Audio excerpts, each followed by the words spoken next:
नमस्कार, स्वागत है आपका। मैं हूं आपके साथ अनंत त्यागी और शुरुआत इस वक्त की बड़ी खबर के साथ। मुंबई में ओमाइक्रॉन वेरिएंट का पहला केस मिल चुका है। इसके बाद अब देश में ओमाइक्रॉन वेरिएंट के कुल 4 केस दर्ज किए जा चुके हैं। संक्रमित व्यक्ति दक्षिण अफ्रीका से यात्रा करके लौटा।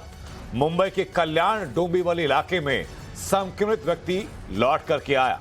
बताया जा रहा है कि 24 नवंबर को इस शख्स की रिपोर्ट कोरोना पॉजिटिव आई। इसके बाद जीनोम सीक्वेंसिंग जांच में शख्स ओमाइक्रॉन पॉजिटिव आया है, यानी कि ये खतरे की घंटी है। आपको याद होगा, कोविड की पहली और कोविड की दूसरी लहर में मुंबई में जब ये फैलना शुरू हुआ था तो बेतहाशा फैला था। उसके बाद अब ओमाइक्रॉन का वापस मुंबई में दस्तक देना एक बड़ी चुनौती की तरफ इशारा करता है। भारत में ओमाइक्रॉन की दहशत है और पहला और दूसरा, तीसरा, चौथा केस कहां से आया ये आपको बता रहे हैं। पहला केस जो रहा वो बेंगलुरु में, दूसरा केस बेंगलुरु में दर्ज किया गया, तीसरा केस गुजरात के जामनगर में दर्ज किया गया, जबकि चौथा केस जो है वो महाराष्ट्र की मुंबई में दर्ज किया गया है। इसके अलावा आपको बताते हैं कि कहां कहां इसकी दहशत लगातार फैल रही है, ये आपको लगातार बता तो रहे हैं। लेकिन एक चीज जो आपके लिए जानना सबसे ज्यादा जरूरी है वो ये कि जो ओरिजिनल वेरिएंट था कोरोना का, उससे अगला वेरिएंट था alpha. Alpha variant original virus से लगभग 3 गुना ज्यादा तेजी के साथ फैलता था।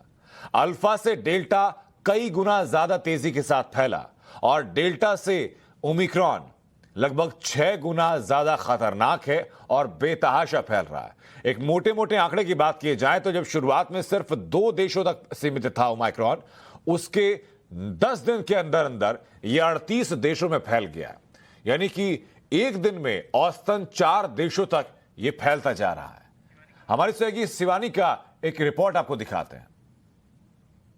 देश भर में ओमाइक्रॉन वेरिएंट के 4 केसेस दर्ज हुए हैं, जिसमें से पहला केस अब मुंबई में रजिस्टर हो गया है। देश का चौथा केस ओमाइक्रॉन का पहला मुंबई में रजिस्टर होने के बाद ये जानकारी सामने आ रही है कि 24 नवंबर को एक लेबोरेटरी टेस्ट में पता चलता है कि 33 वर्षीय युवक जो कि साउथ अफ्रीका से आया है, वो भी दुबई और दिल्ली होते हुए फिलहाल ये व्यक्ति बताया जा रहा है कि कल्याण डोंबिवली इलाके में रहता है, जहां पर फिलहाल ये ट्रीटमेंट इनकी हो रही है। हालांकि गंभीर विषय यहाँ पर इसलिए भी खड़ा हो जाता है क्योंकि मुंबई में ये पहला वेरिएंट है। मुंबई ही देश भर में सबसे ज्यादा फर्स्ट वेव और सेकेंड वेव के दरमियान अफेक्टेड जगह थी। आपको बता दें कि ये जो व्यक्ति है ये 12 हाई रिस्क और 23 लो रिस्क कंट्रीज के पैसेंजर्स से कांटेक्ट में आया है, जिसके चलते इनकी जो ट्रेसिंग है वो काफी ज्यादा इंपॉर्टेंट हो सकती है।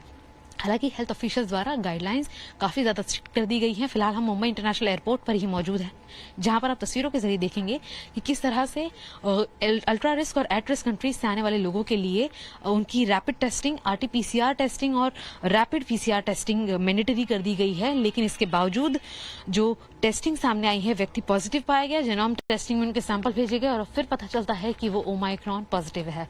हालांकि देखना यह होगा कि एक बहुत अहम चैलेंज होगा हेल्थ अथॉरिटीज के लिए कि इस आंकड़े को एक पर ही रोका जाए और उनके क्लोज कांटेक्ट में आए हुए लोगों को जल्द से जल्द ट्रेस किया जाए। कैमरा पर्सन संजय रंजीत के साथ शिवानी मिश्रा, टाइम्स ऑफ भारत, मुंबई। शिवानी इस वक्त हमारे साथ